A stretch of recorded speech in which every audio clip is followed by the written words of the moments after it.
Start हो रही है, क्योंकि नया सत्र प्रारंभ हो रहा है। वहाँ पे हम लोग आज आए थे और खुशी की बात यह है कि हम लोग MIT को पहली बार बिहार का एक ऐसा इंजीनियरिंग कॉलेज है इसको हम लोग रैगिंग फ्री घोषित कर रहे हैं। ये बहुत बड़ी बात है। आप जानते हैं कि जो AICTE है, जो UGC है, उसके नॉर्म्स के तहत रैगिंग करना दंडनीय अपराध है।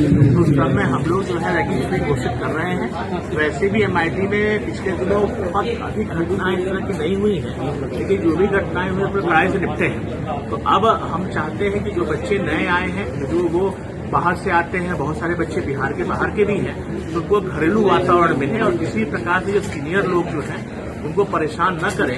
इस क्रम में हम लोगों ने रैगिंग पूरा रोक लगा दी है। पहले भी रोक लगी हुई थी, लेकिन अभी हम लोग घोषणा कर रहे हैं कि रैगिंग फ्री कैंपस है, किसी प्रकार की रैगिंग नहीं होगी और अगर होगी तो हम लोग कड़ाई से निपटेंगे।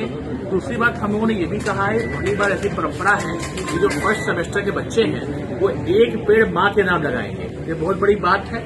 इससे जो है अपनापन आएगा, जो फ्रेटर्निटी है, जो एल्यूमनाई है, भावना है अपनेपन की, कॉलेज के साथ जो जुड़ने की भावना है उस पर और उसको गति मिलेगी। तो प्रत्येक बच्चे जो फर्स्ट ईयर के हैं वो एक पेड़ लगाएंगे अपनी माँ के नाम। 4 वर्ष की पढ़ाई करेंगे, 4 वर्ष तक उसकी सेवा करेंगे।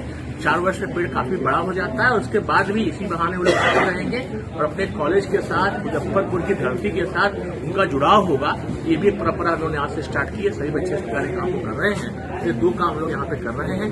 इसके अलावा हम लोगों ने कहा है कि जो हॉस्टल्स हैं उसकी व्यवस्था को और अच्छी की जाएगी।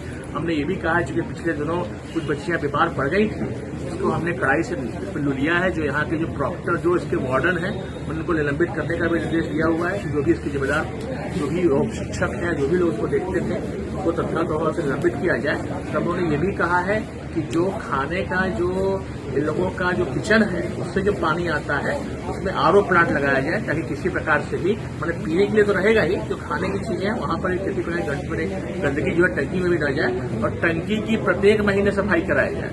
ये काम जो है वार्डन का है। मुझे याद है इसके पहले जो है बिपाड में भी हम लोग जो है इस प्रकार काम को देखते थे और बड़ी अच्छे ढंग से बिपाड चल रहा है। तो उसी तर्ज पर यहाँ पर भी हॉस्टल की व्यवस्था को, जो रूम्स हैं उसकी जो बेडशीट है उसकी व्यवस्था को, ये सब चीजें जो है सफाई की चीजों को जो है और कड़ाई ढंग से पालन किया जाए। हम लोग भी अगले माह में हमने SDO साहब को भी कहा है इसका निरीक्षण करेंगे और ये सुनिश्चित करेंगे कि हॉस्टल में जो मानवीय रूप से जो आवश्यक चीजें होती हैं, जो एक अच्छे हॉस्टल की होनी चाहिए, वो सारी चीजें यहाँ पर हो।